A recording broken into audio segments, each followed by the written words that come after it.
Hi, I'm Dr. BLT, and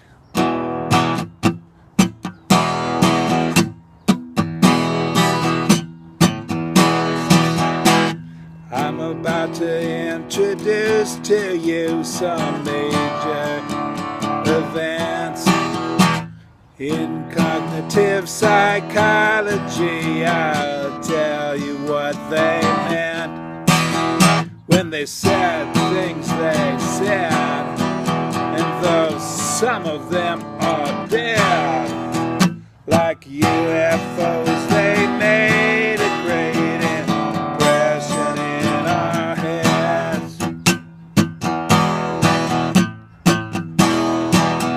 Okay, so that's just a little introductory song here that I wrote called Impressions in Our Heads.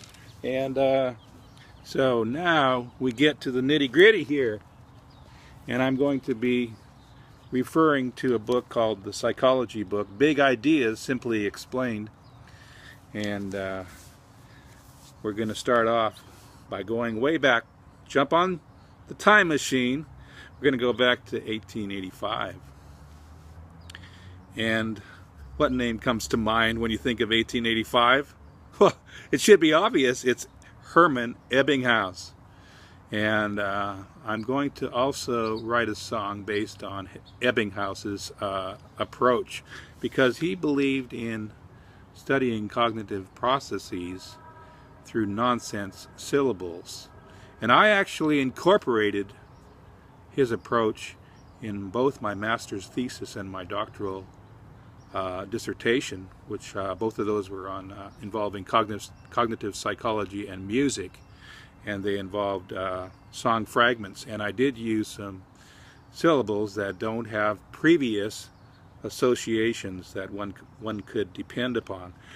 Well, Hermann Ebbinghaus studied cognitive processes through these nonsense syllables, and in a future video I will explain more about the significance of that.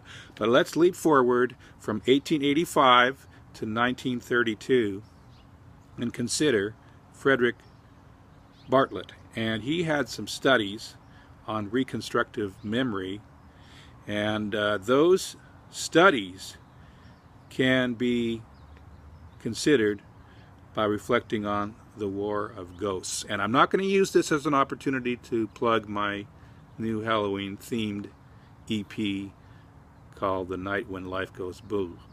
I'm not going to do it. I'm going to resist that temptation. So, but there's a song on there called Give Up the Ghost. So that was like an association I made it. So it's all cognitive, you know. I hear the term the War of the Ghosts, and I immediately think of a song. There'll be other songs.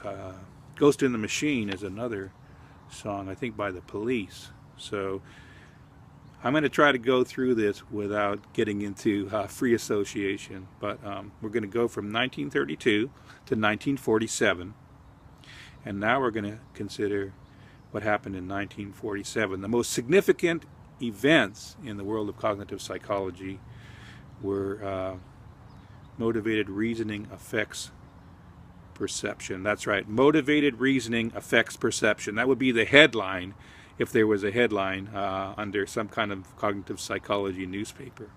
In fact, that's when Jerome Bruner and Cecil Goodman published Value and Need as Organizing Factors in Perception.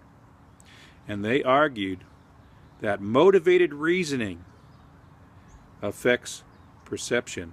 So this was rather unique because it brought together principles of motivation and principles of cognition. So look into that. Once again, Jerome Bruner and Cecil Goodman, and their body of work entitled Value and Need as organizing factors in perception.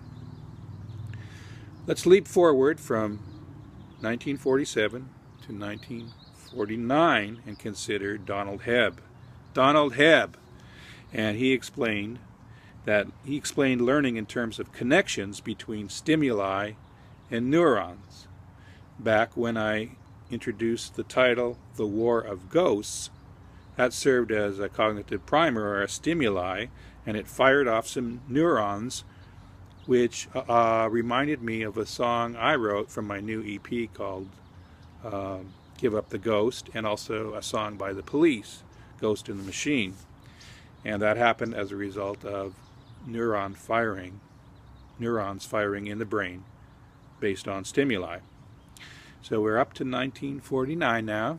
Let's go to 1950, and we're going to talk about Alan Turing. He published something called Computing Machinery and Intelligence, in which he described the human brain as an organized machine that learns through experience. So this is very empirical in nature. It's very scientific. It's coming from the perspective of those that valued human experience as opposed to what you come into the world with, equipped through genetics and epigenetics. So that was in 1950, and he studied human beings and their brains as an organized machine, once again, that learns through experience. So let's jump through to 1956, when Elvis was really king of rock and roll. Of course, he remains king of rock and roll. But in the world of cognitive psychology, we have George Armitage Miller, who argued that the human brain can only hold 7 chunks of information at once. So let's look back to how many chunks of information I've given you. 1, 2, 3, 4, 5, 6. So we're going to jump to 1957. That might be, actually, we'll see if you can handle 8 chunks of information. In 1957, we have Leon Fessinger's A Theory of Cognitive Dissonance, in which he suggested that there is a human drive for consistency in beliefs. So you might have a pro-life perspective, and yet you are for the death penalty. And so your brain works hard to try to reconcile that because it wants consistency of beliefs, and there is a certain cognitive dissonance. Or perhaps you're pro-choice, and yet you don't believe that people should have a choice in terms of being able to reverse Roe versus Wade. So that would represent cognitive dissonance as well, you know, on the other side of the political arena. And so you would have to find some way of bringing those beliefs into some kind of consistency. Then in 1958, we have Donald Broadbent, who published Perception and Communication, and he introduced the whole information processing model of cognition. So once again, that's very reliant upon an empirical approach and a sort of study of the human being and the human brain as a machine, information processing, and it was a huge model in the 50s. And so we're going to wrap it up there, and in my next part 2 of this song talk called Great Impressions in Our Head is going to be the 60s all the way up through the current century. And I think the last significant event occurred in 2001. But I'm not going to fill your head with more information because we can only hold 7 chunks of information at once, according to who?